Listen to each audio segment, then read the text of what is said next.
The dim light of dawn slipped through the trees, painting the village in a cold, pale gold.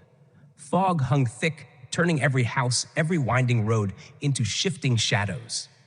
Harris and Elias pushed open the heavy wooden door of the church, carrying in their hands a weighty book. Each step they took felt watched by 100 invisible eyes, hiding in the dark corners. "Come on, let's find Father Anselm," Harris rasped. They passed through narrow alleys, abandoned rooftops, until they reached the old cell where Anselm had once been kept. The wooden door creaked open. The smell of dried blood and antiseptic lingered in the air. In the corner, Father Anselm still lay there, his body wrapped in blood-soaked bandages, his breath heavy. Yet his eyes burned, like an untamed fire refusing to die. "You survived," Anselm whispered. His lips trembled, but his gaze was steady. Elias fell to his knees. "Father, we found the book, but we cannot read it." Harris placed the dark leather tome before Anselm. The frail hands shook as they touched it, as if meeting an old companion. He murmured, "Liber Obscura. This book was sealed in the 15th century. It carries not only the rites of summoning, but the power to seal them away."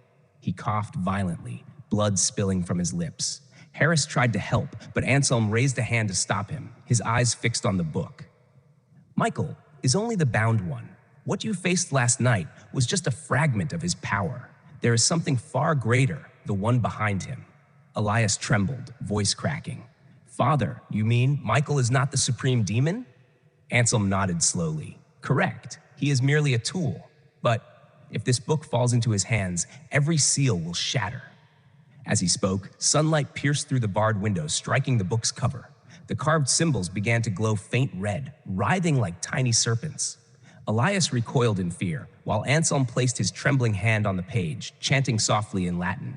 The red glow faded, dimmed, and died. "Only I can unravel it, but my time is nearly gone." He gave a bitter smile. "You must continue this path." Harris clenched his fist. He looked at Elias, then locked eyes with Anselm. "Then teach us, Father. No matter the cost, we will end this." The dim room filled with silence, broken only by the cawing of crows outside. For now, the shadows had retreated. But the nightmare had only begun, and the book had started to awaken. In the cold stone chamber, behind the abandoned monastery, the dim glow of a few candles flickered, casting pale light across the gaunt, determined face of Father Anselm. His body still bound in bandages, wounds unhealed, yet his eyes blazed, like fire refusing to fade. Before him, on the stone table, lay the heavy ancient book. Its yellowed pages trembled each time the night wind slipped through the cracks. "This language," Anselm whispered, "a mixture of old Latin and a northern ritual script." His frail finger traced each dark crimson mark as if written in dried blood centuries ago. Harris and Elias stood close, listening. Their breaths frozen in their chests. Day bled into night, night into day. Outside, Michael was silent, but silence itself was a pit, waiting to swallow the village whole. And whenever the moon rose, dreadful echoes drifted from Stillwater Forest, like the weary sigh of a wounded beast. After 3 relentless days of translation, Anselm snapped the book shut. His voice trembled, yet carried a steel edge. "I found it. This is not a book of banishment, but of binding. Michael cannot be destroyed, not fully, but he can be imprisoned forever within his own abyss." He drew in a ragged breath and recited the grim conditions. Blood, from one who was once chosen as Michael's sacrifice, a broken relic still carrying traces of divine power, and the willing sacrifice of a living soul who must step into the circle to channel the energy. The air grew heavy. Elias bit down on his lip until it bled. Harris locked eyes with Anselm. "Then we prepare. Tell us where to begin." In the days that followed, they gathered what they needed. Harris and Elias searched the abandoned house on the mountainside, bringing back splintered wood stained with the dried blood of victims long gone. Father Anselm, his body failing, descended into the old crypt and retrieved half of a shattered black cross, now wrapped in white cloth steeped with incense.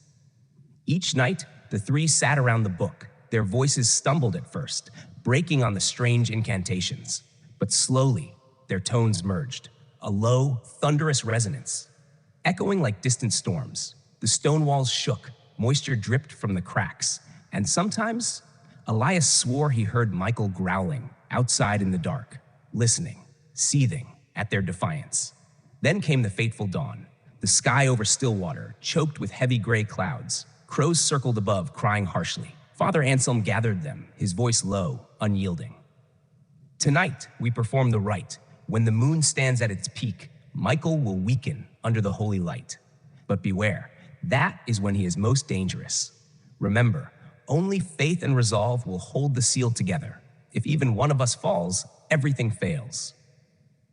The wind roared through the cracks, snuffing out a candle. The chamber flickered with shadows. Their silhouettes stretched long across the stone wall. Harris and Elias met each other's gaze, eyes burning with fear and fire. There was no turning back. The ancient book lay open. The runes trembled like a living thing. Father Anselm drew the circle with a mixture of blood, holy ash, and carved sigils. Harris placed the broken black cross at the center. Elias took his place as the keeper of the book. The silence thickened, as if the whole village held its breath. From the distant woods of Stillwater, a roar shattered the sky. Michael had felt it. Tonight, the sealing would begin, and the fate of all would be decided. That night, the sky above Stillwater was thick, like a black curtain, smeared with tar. No stars, no moon, only the twisted howl of wind tearing through the tiles, carrying the metallic stench of blood long dried. In the small crypt beneath the abandoned monastery, Father Anselm leaned against the stone wall, his face hollow, gaunt, yet his eyes burned with a fierce, unyielding light. Before him, the ancient book lay open, the writhing symbols now translated into clear passages of ritual scripture. His voice rasped, his trembling finger pointed at the words. This is the sealing rite. It requires 3 souls united, a priest, a warrior, and a sacrifice. All must be done before the church bell tolls for the 3rd time tonight. Elias shuddered, turning to Harris. The sacrifice, it means someone will not return. The air grew heavy. Silence pressed down until it suffocated. Father Anselm gave a slow nod.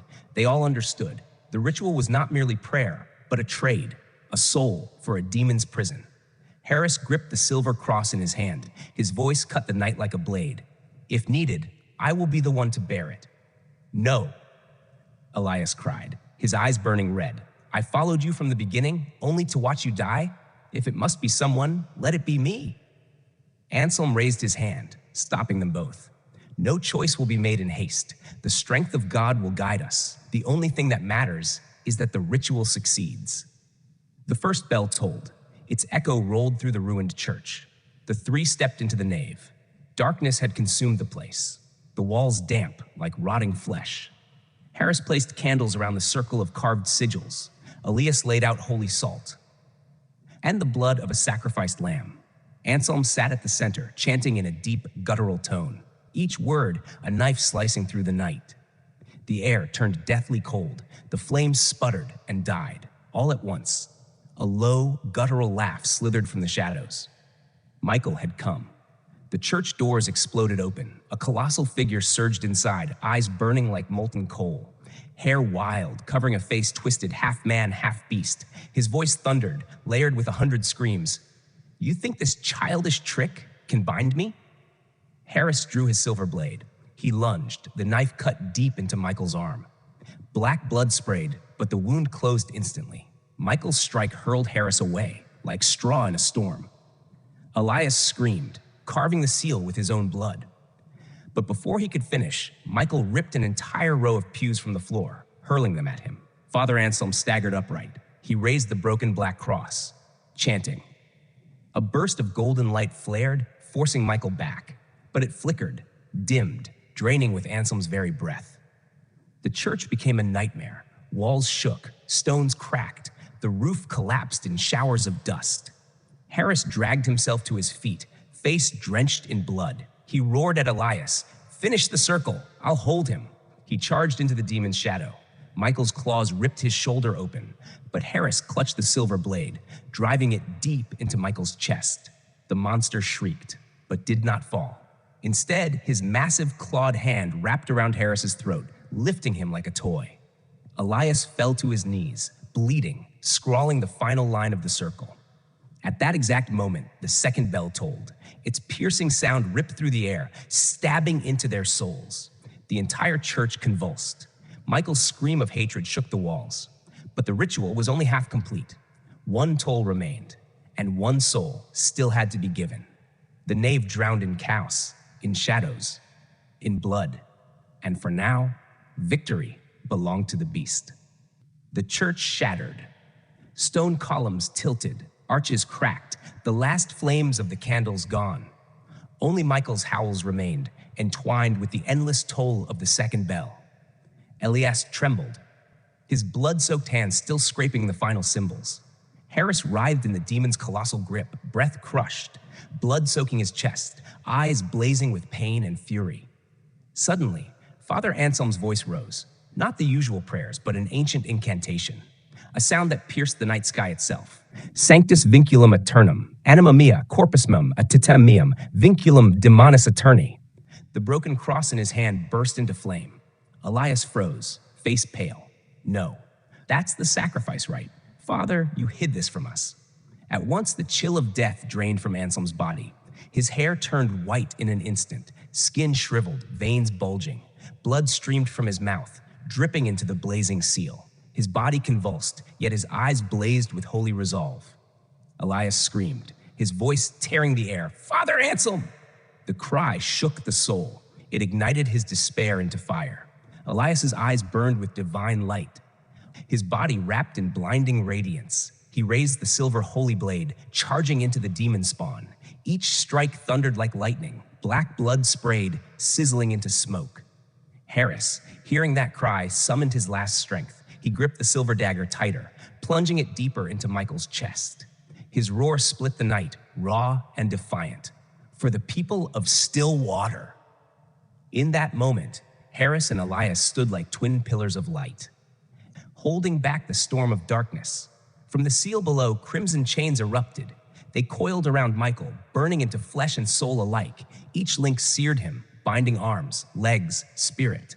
Michael howled, eyes blazing like bloodied suns. "No one can contain me!" He unleashed his full power. Reality itself tore apart. A monstrous form emerged, his true body revealed. Horns clawed the ceiling. Black wings beat with hurricane force, shattering stone. Billowing smoke churned into twisted faces, each screaming in agony. The church convulsed. The earth itself trembled.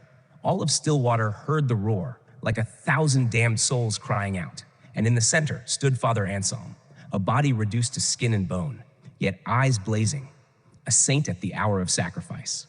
He raised the broken cross high. His voice thundered like a storm. "In the name of God, for the people of Stillwater, return to hell eternal." Light exploded. The crimson chains pierced Michael's soul. His scream shattered the air. His essence cracked, splintered, breaking apart like glass. Thousands of fragments shrieked, dragged down into the abyss. The gates of hell gaped open for an instant, fire blazing, screams unending. Michael was dragged down, claws tearing the void. But it was useless. Hell swallowed him whole. Only his final curse remained, echoing with rage and madness. "I will return." The gates slammed shut. Silence fell. Dust drifted down. Elias collapsed, clutching Anselm's frail body. Harris stood beside them, bleeding, broken, yet his eyes alight. Witness to the holiest, most tragic sacrifice of his life. And in that moment, they knew. The battle was over, but the price was paid in blood, in souls, and in the fading years of Father Anselm. The skies above Stillwater, painted crimson by dawn, but no more screams, no claws tearing through the night, no echoes of nightmare, only the sound of roosters crowing, the whisper of wind drifting through withered trees. Villagers step outside, one by one, their eyes wide, searching, the biting cold gone, the demonic growls silenced. Peace, once thought lost forever, returns like a miracle. At the heart of Stillwater's church, the sealing rite is done. On the stone floor, circles and ancient sigils etched deep. Incense lingers, talisman ashes swirl in the morning breeze. Father Anselm slumps upon a wooden chair, trembling hands still clutching the fractured cross. The rite is finished, but the price beyond imagining. His hair, once streaked with gray, now white as ash, skin shriveled, hands quivering like those of an old man long past his years. In his eyes, faith still burned bright, yet truth lingered there, undeniable. The ritual had stolen most of his remaining life. Harris and Elias knelt before him, silent. Elias bit his lip, voice breaking. "Father, you've given your life away." Anselm laid a frail hand on his shoulder, a weary, gentle smile. "It's all right. I have 3 years left in this world. 3 years. To see this village live in peace, to see it reborn, that is enough." Outside, children's laughter rang out. For the first time in months, villagers embraced each other, tears glistening yet filled with hope. The black crows that once swarmed the chapel rooftops now scattered, vanishing into the horizon. Darkness fled before the light. Harris promoted after the battle. But rank, power, they meant nothing. What remained with him was the memory of that night, of one man who burned away his soul so that hundreds might live. Elias, the trembling apprentice who once clutched an ancient tome, now changed forever. He chose to remain beside Harris, working with him on strange cases across America. They, an inspector scarred by loss and a disciple forged by faith, became unlikely companions. Hunters of shadows, defenders against horrors the world would rather deny. That night's ritual etched into them for eternity. They remembered the circle, the blood dripping from their hands onto the seal, like vows of sacrifice. Anselm's voice thundered the ancient verses, each word laced with storm and fire. The church burned with crimson sigils, twisting like chains around Michael. The demon shrieked, his body warped, eyes blazing hatred, claws raked stone, his roar shook the void. But the light of the broken cross pierced his chest, chaining his soul to the abyss. And so humanity triumphed, not by strength, but by faith and sacrifice. When Michael was torn into the void, the gates of darkness closed. The earth fell silent. Only the ragged breaths of 3 survivors remained. From that moment on, Stillwater was freed. One evening, Harris stood upon the hill. Below him, the village alive again, market cries, hearth smoke rising from rooftops. Beside him, Elias held the ancient tome, now locked within a holy iron cage, never again to fall into darkness. In the distance, Father Anselm rested beneath a birch tree, eyes half closed, white hair stirred by the wind. He seemed part of the dawn itself, frail, fleeting, yet shining with the gentlest light. Harris clenched his fist. He knew in three years, Stillwater would lose its shepherd.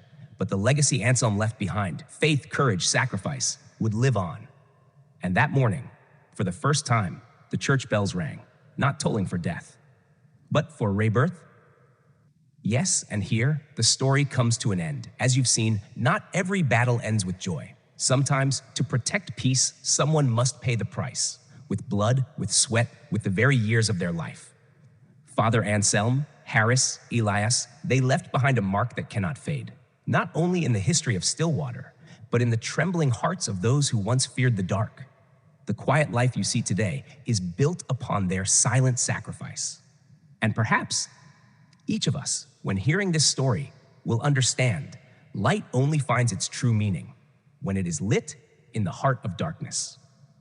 If you found this story chilling and meaningful, support the channel by subscribing, liking, and sharing, so I can have the strength, the drive to tell you more stories, darker, deeper, waiting in the shadows.